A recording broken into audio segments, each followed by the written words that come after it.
Muy buenos días a todos los oyentes de Radio Renacer España. Sean todos bienvenidos a este tiempo devocional, que hacemos cada mañana. Damos la bienvenida también a todos los que nos escuchan a través de el canal de YouTube de la Iglesia Renacer Evangelista Internacional. Bienvenidos a este tiempo devocional. Buenos días, Señor. Este espacio o estos minutos que tomamos en la mañana para iniciar nuestro día adorando a nuestro Padre Dios, para entrar en oración y sobre todo para meditar en su palabra, para meditar en la bendita palabra de Dios, que es el alimento para nuestras vidas y para nuestros corazones. Quiero invitarles muy brevemente a los que nos están escuchando a través del canal de YouTube. Si no se han suscrito al canal, les invito a que se suscriban, les invito a que tomen la suscripción, a que le den clic en la campanita, que compartan el video a todas las personas que puedan. Así nos ayudan a ampliar y hacer crecer nuestro canal. Y la segunda invitación es para aquellos que les interese aprender a estudiar la Biblia. Estamos ofreciendo un curso de cómo estudiar la Biblia. Les dejo aquí abajo el formulario de inscripción con toda la información del curso, y porque ya estamos en inscripciones, puede darle clic ahí y accede a su formulario. Si a usted le interesa estudiar con nosotros, pues bienvenido. Ahí está toda la información. Bueno, vamos a la Biblia entonces, al libro de Primera de Reyes, en el capítulo 16. Primer libro de Reyes, capítulo 16. Vamos a ir estudiando y a ponernos en contexto. Bueno, la historia del libro de Reyes pues nos cuenta de una manera muy rápida, va contando de una forma muy rápida la vida de varios reyes en sucesión, empezando por Jeroboam. O sea, recordemos que el reino se dividió. Por un lado están las tribus del norte en Israel. Por el otro lado están las tribus del sur, que eran 2. Las tribus del norte eran 10, que conformaron el reino de Israel. Y las tribus del sur era llamada el reino de Judá. Entonces, la historia de Reyes, del primer libro de Reyes, transcurre en paralelo. Después de que el reino se divide con el rey Roboam, entonces se nos va transcurriendo la historia de los reyes de Israel y de los reyes de Judá. Entonces se va intercalando la historia, para que esto se lo digo para que usted no se confunda en la lectura, porque nos está diciendo: y reinó cuando llevaba tantos años el rey de Israel, reinó en Judá tal rey y reinó tantos años. Empieza a intercalarse la historia. Para resumir y para ubicarnos en el contexto de lo que vamos a leer hoy, el rey Jeroboam cometió un pecado muy grande, y es que instituyó una religión, se inventó una secta y sembró en Israel la idolatría. Él se hizo 2 becerros, puso uno en un lugar, puso otro en otro lugar, y inventó unos sacerdotes, puso unas fiestas, se inventó unas normas, se inventó una religión.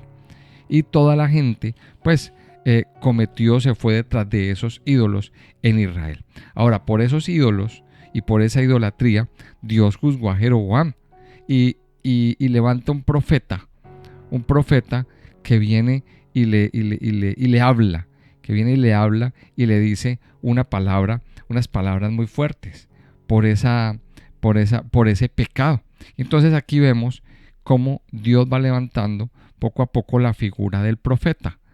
El reino estaba en crisis, la nación estaba en crisis, el gobernante estaba totalmente en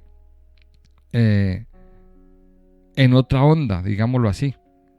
Estaba en otro tema. Y el profeta, o sea, Dios utiliza a esos profetas para venir a traer una palabra al rey de Israel. Y a partir de aquí vemos la figura del profeta cada vez más fuerte. Y ese profeta viene y le profetiza en el capítulo 14 que va a exterminar, por el pecado de Jeroboam, va a exterminar toda la posteridad de Jeroboam. Le dice que va a exterminar toda la posteridad y dice: Jehová levantará, en el capítulo 14, verso 14, dice: Jehová levantará para sí un rey sobre Israel, el cual destruirá la casa de Jeroboam en este día, y lo hará ahora mismo. Y ese hombre se llamó Baasa.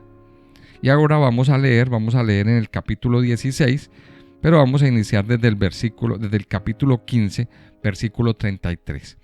En el tercer año de Asa, rey de Judá, comenzó a reinar Baasa, hijo de Ahías, sobre todo Israel en Tirsa, y reinó 24 años. E hizo lo malo ante los ojos de Jehová, y anduvo en el camino de Jeroboam, y en su pecado con que hizo pecar a Israel. Y vino palabra de Jehová a Jehú, hijo de Hanani, contra Baasa, diciendo: por cuanto yo te levanté del polvo, y te puse por príncipe sobre mi pueblo Israel, y has andado en camino de Jeroboam, y has hecho pecar a mi pueblo Israel, provocando mi ira con tus pecados. He aquí yo barreré la posteridad de Baasa y la posteridad de su casa, y pondré su casa como la casa de Jeroboam, hijo de Nabat. El que de Baasa fuere muerto en la ciudad, lo comerán los perros, y el que de él fuere muerto en el campo, lo comerán las aves del cielo. Los demás hechos de Baasa y las cosas que hizo y su poderío, ¿no está todo escrito en el libro de las crónicas de los reyes de Israel? Y durmió Baasa con sus padres y fue sepultado en Tirsa, y reinó en su lugar Ela, su hijo. Pero la palabra de Jehová por el profeta Jehú, hijo de Hanani, había sido contra Baasa y también contra su casa, con motivo de todo lo malo que hizo ante los ojos de Jehová, provocándole a ira con las obras de sus manos, para que fuese hecha como la casa de Jeroboam, y porque la había destruido. En el año 26 de Asa, rey de Judá, comenzó a reinar Ela, hijo de Baasa, sobre Israel en Tirsa, y reinó 2 años. Y conspiró contra él su siervo Sinri, comandante de la mitad de los carros.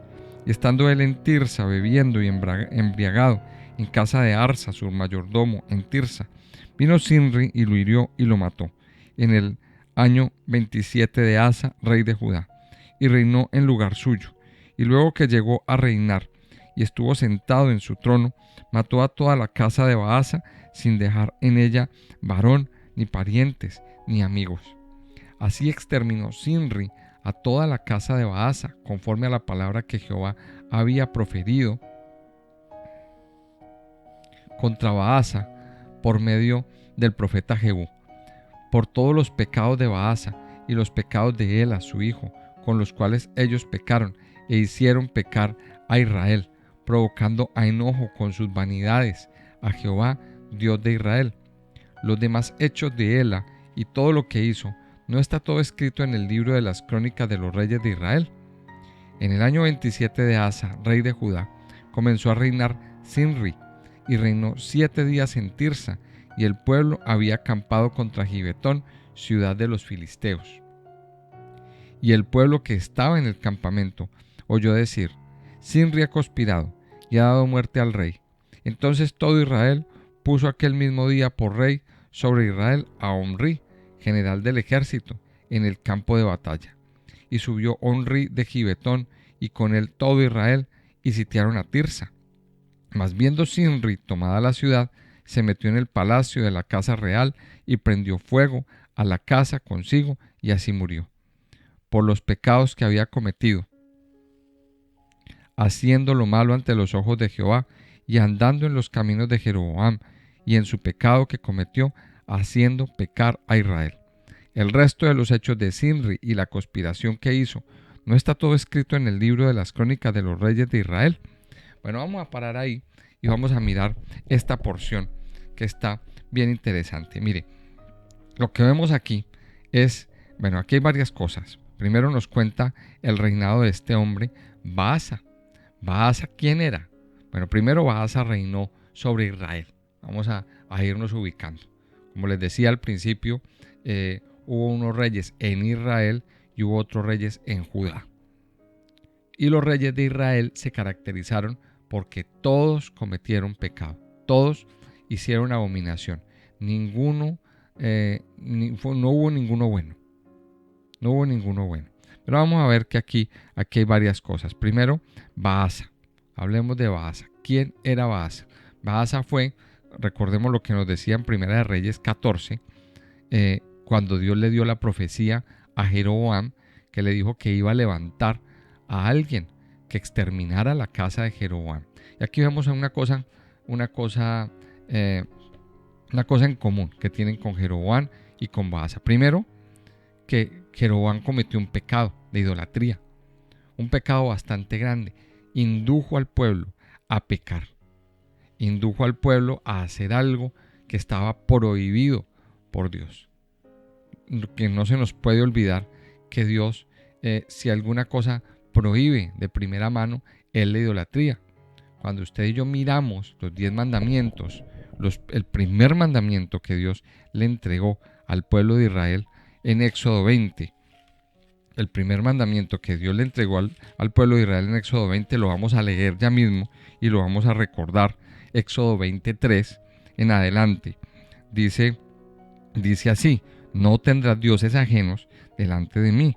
No te harás imagen ni ninguna semejanza de lo que está arriba en el cielo, ni abajo en la tierra, ni en las aguas debajo de la tierra. No te inclinarás a ellas, ni las honrarás, porque yo soy Jehová tu Dios, fuerte, celoso, que visito la maldad de los padres sobre los hijos hasta la tercera y cuarta generación de los que me aborrecen, y hago misericordia a millares a los que me aman y guardan mis mandamientos. Mire este mandamiento. O sea, Dios, el primer mandamiento que Dios le da al pueblo de Israel es precisamente referente a la idolatría. No hacerse imágenes, no tener dioses ajenos. Es el primer mandamiento. Sin embargo, estos reyes, pues, no pasaron por alto ese mandamiento. No les importó. Empezando por el mismo rey Jeroboam. Y empezando desde antes por Salomón. O sea, realmente la culpa aquí no sería de Jeroboam. La culpa, si hay que buscar un culpable, pues ahí tendríamos que mirar hacia Salomón. ¿Por qué? Porque Salomón abrió una puerta de idolatría. Entonces miremos aquí cómo esa puerta, mire todas las consecuencias que empieza a traer esa idolatría sobre la tierra. Entonces se levanta Jeroboam, comete un pecado de idolatría, pero Dios viene a pedirle cuentas a Jeroboam. O sea, Jeroboam era conocedor de los mandamientos, porque era israelita. Jeroboam era conocedor de lo que Dios les había dicho. Y sin embargo, desobedeció y comete este pecado de idolatría. Ahora vemos también algo aquí bien especial, y es que Dios no se queda callado. Aparte del pecado de idolatría, pues eso conlleva a malas decisiones a nivel gubernamental, eso conlleva a corrupción, eso conlleva a muchas cosas a nivel político. Y las consecuencias, pues, de todo esto empieza a vivirle el pueblo. Las consecuencias de toda la idolatría, de toda la maldad, de todos los desmanes y las cosas malas que hacen los gobernantes, pues ¿en quién recaen? El pueblo. El pueblo empieza a pasar necesidades, el pueblo empieza a vivir problemas, y sobre todo, pues que estos reyes inducen al pueblo a que cometan el mismo pecado. Ahora, ¿qué hace Dios? Esa es la gran pregunta. Dios toma parte y manda un profeta. Y manda un profeta que le dice las cosas, que le advierte. Entonces, aquí mandó en el capítulo 14 del versículo de Primera de Reyes, envía un profeta, un anciano, que viene y le dice a Jeroboam que su casa va a ser destruida por los pecados que ha cometido, y que va a levantar a otro, que va a venir a hacer eso. Pero aquí viene en el capítulo 16, Dios a pedirle cuentas a Baasa también. Mire que esto es bien interesante. Y vino palabra de Jehová a Jehú, hijo de Hanani, contra Baasa, diciendo: por cuanto yo te levanté del polvo y te puse por príncipe sobre mi pueblo Israel, y has andado, estamos en el versículo 2, en el camino de Jeroboam, y has hecho pecar a mi pueblo, provocando mi ira con tus pecados. En otras palabras, Dios le da una oportunidad. O sea, recordemos esto. Esto tenemos que tenerlo claro y recordarlo. Que esto nos lo aclara el apóstol Pablo, creo que en el libro de Romanos, donde dice que toda autoridad ha sido impuesta por Dios.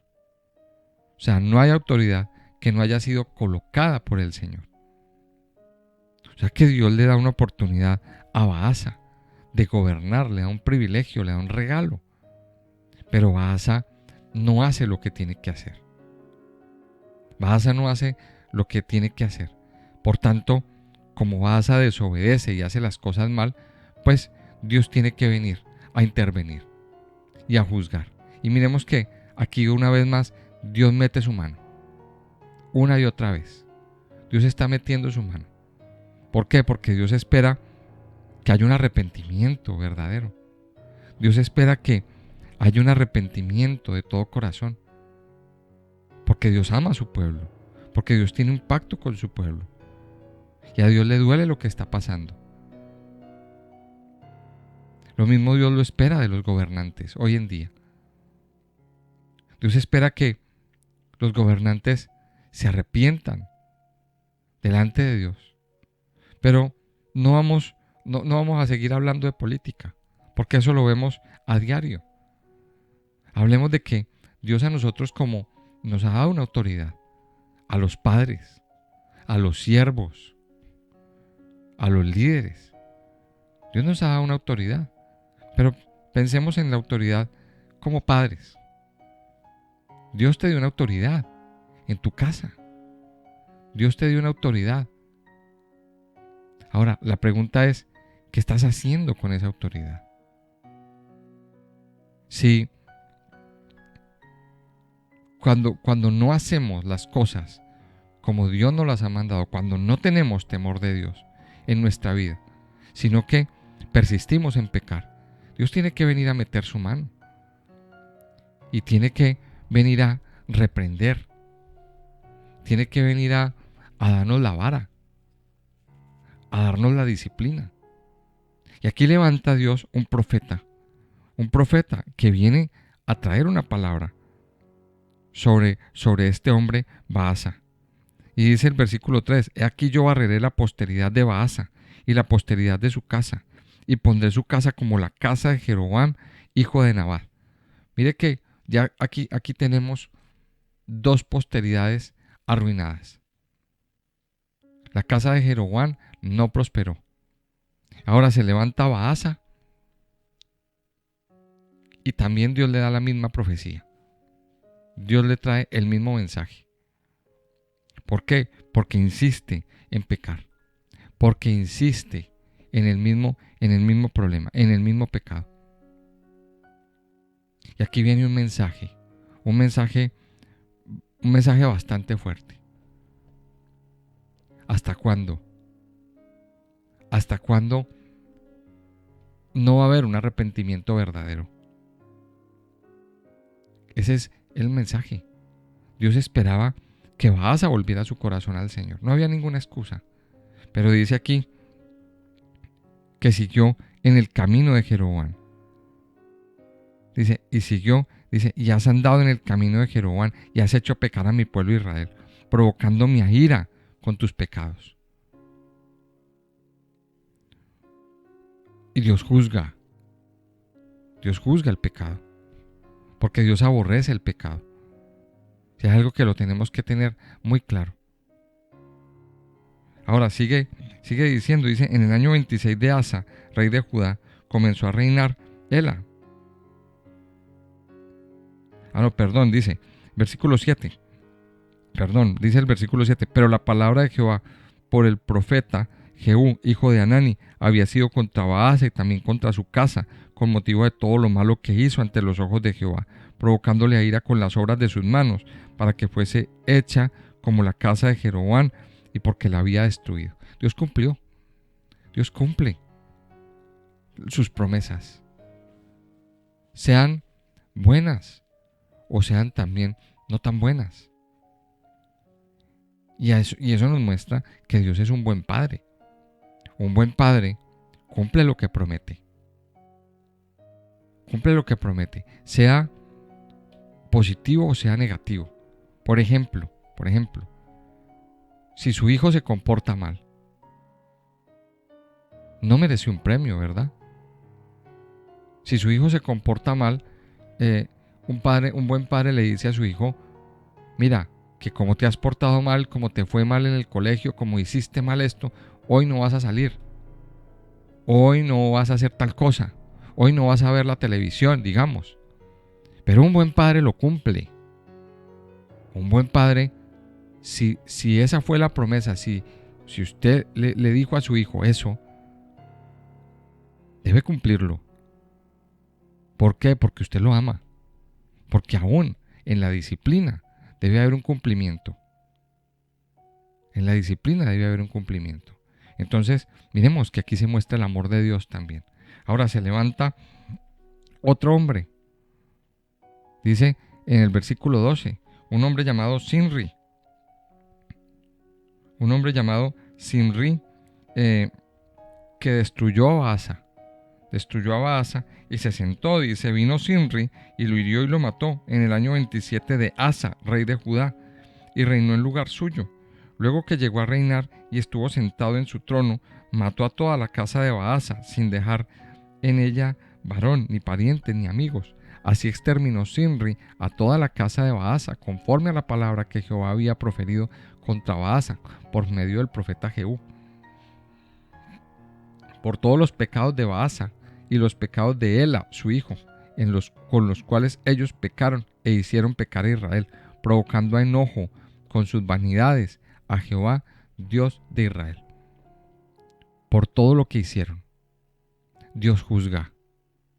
Son juicios. Y aquí tenemos que tener claro también este punto, mis amados hijos. Los juicios de Dios. Los juicios de Dios sobre una familia. Los juicios de Dios sobre una nación. Los juicios de Dios sobre una tierra. ¿Por qué? Porque todo está bajo la soberanía de Dios. Porque todo gobernante ha sido puesto por el Señor. Pero no todos los gobernantes han caminado delante de Dios. Y Dios emite sus juicios. Dios emite sus juicios. Y Dios azota. Mire, hay tierras, hay gobiernos, hay naciones que han transgredido las leyes de Dios. Hoy en día no hay reyes impuestos, digamos así, como había en el tiempo de los reyes, que eran linajes reales y todo eso. Hoy en día hay elecciones populares, gobernantes elegidos por el pueblo, en una democracia. Pero, ¿a qué gobernantes elige el pueblo? Esa es la pregunta. Muchas veces esos gobernantes o esos candidatos, digamos, ganan mucha popularidad y por medio de su palabrería bonita, por medio de sus palabrerías y su populismo, enredan al pueblo, engañan al pueblo. Engañan al pueblo con palabras, engañan al pueblo en ocasiones con cosas materiales. Y el pueblo se deja engañar. Y el pueblo cae en ese engaño. Y terminan eligiendo mal. Terminan eligiendo gobernantes que toman decisiones o que transgreden la ley de Dios. Y que terminan haciendo cosas abominables y tremendamente graves. Ahora, ahí es cuando Dios desata sus juicios sobre naciones. Ahí es cuando Dios desata sus juicios.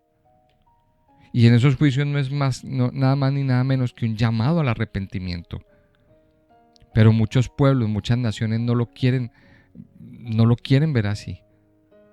Dios llama al arrepentimiento. Dios llama al arrepentimiento. Dios está llamando a que los pueblos se arrodillen delante de Dios y reconozcan a Dios. Pero no lo hacen. En su mayoría no lo hacen. ¿Qué tiene que hacer Dios? Derramar su juicio. Sus juicios a través de violencia. Sus juicios a través de una devaluación de las monedas. Sus juicios a través de una peste en el mundo. De una plaga. de un virus, sus juicios a través de una quiebra en la economía. Lo que estamos viviendo hoy en el mundo entero, esta crisis, es un juicio de Dios, mis amados hijos. ¿Qué tenemos que hacer?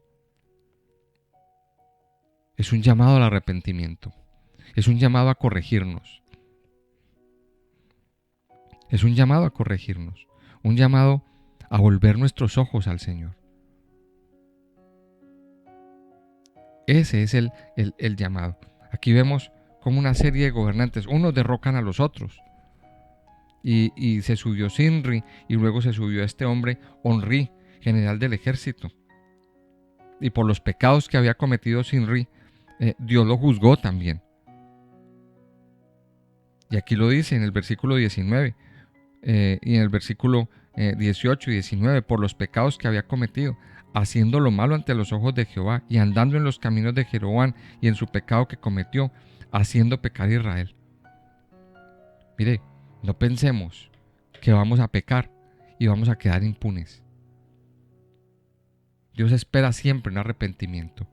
Recuerde, amado oyente, que la paga del pecado es la muerte. Alguno dirá, pero es que Cristo murió por los pecados. Sí, claro, Cristo murió por los pecados, es la verdad. Pero para que esa muerte de Cristo se haga válida, tiene que haber un arrepentimiento. Y tiene que haber un reconocimiento de que Cristo murió por los pecados. Si no hay arrepentimiento, el juicio sigue. Ahí es donde viene la gran diferencia y lo que tenemos que entender. Claro, Cristo murió por los pecados del mundo, pero se hace válido en aquellos que se arrepienten, en aquellos que reconocen a Dios, en aquellos que se arropan bajo esta ley.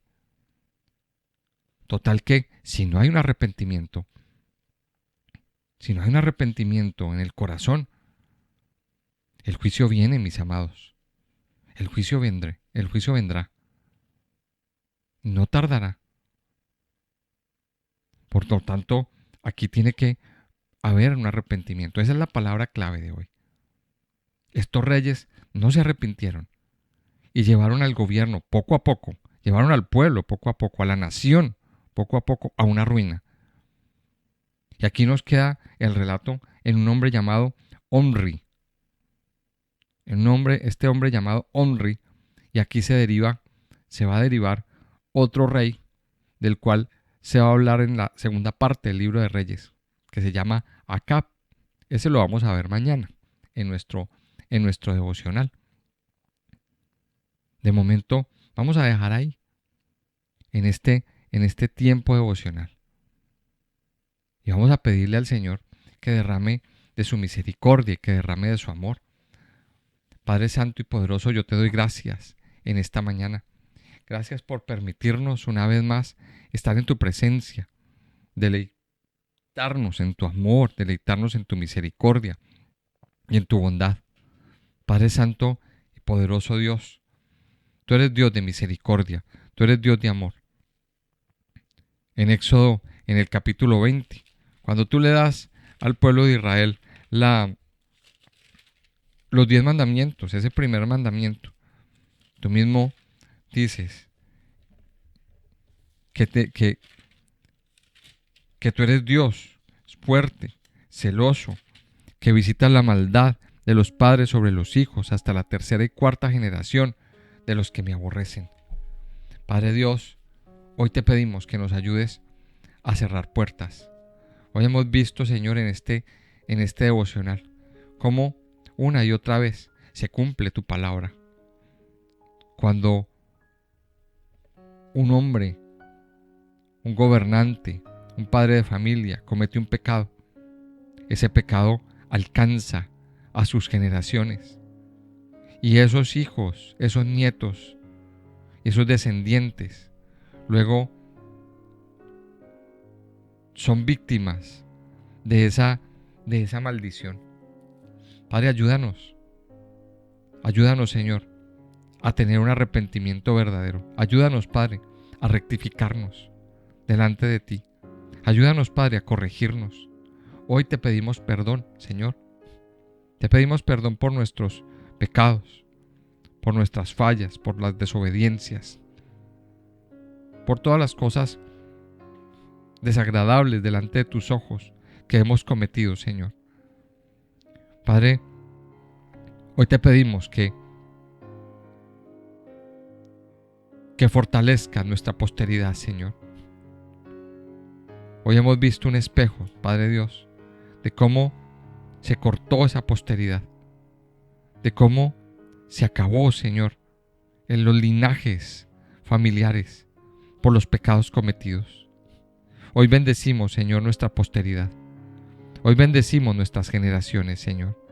Hoy nos postramos delante de ti, Señor, para pedirte perdón por nuestros pecados y para pedirte, Señor, que tengas misericordia, que no permitas que nuestros pecados alcancen a nuestros hijos, a nuestros nietos, a nuestros bisnietos y a toda la descendencia que viene, Señor, después de nosotros.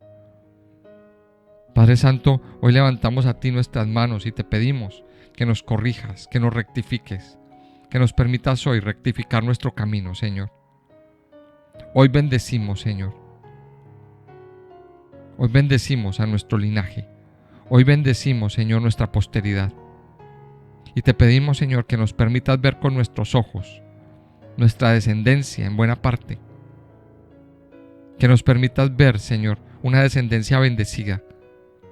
Hoy bendecimos, Señor, a nuestros hijos. Anulamos toda herencia de maldición que viene, Señor, desde nuestros ancestros. Anulamos hoy, en el nombre de Jesús, toda herencia de maldición que viene desde nuestros antepasados. Te pedimos que hoy sea rota, Señor, toda herencia, y que hoy, Señor, haya una herencia de bendición sobre nuestros hijos y sobre toda nuestra descendencia. Hoy bendecimos nuestra descendencia, Señor. Gracias, Padre Dios, por derramar de tu amor, por derramar de tu presencia, por derramar de tu gracia, de tu misericordia, Señor, sobre nuestras vidas. Yo te alabo, Padre, y te bendigo en esta mañana, en el nombre precioso de Jesús. Amén y amén.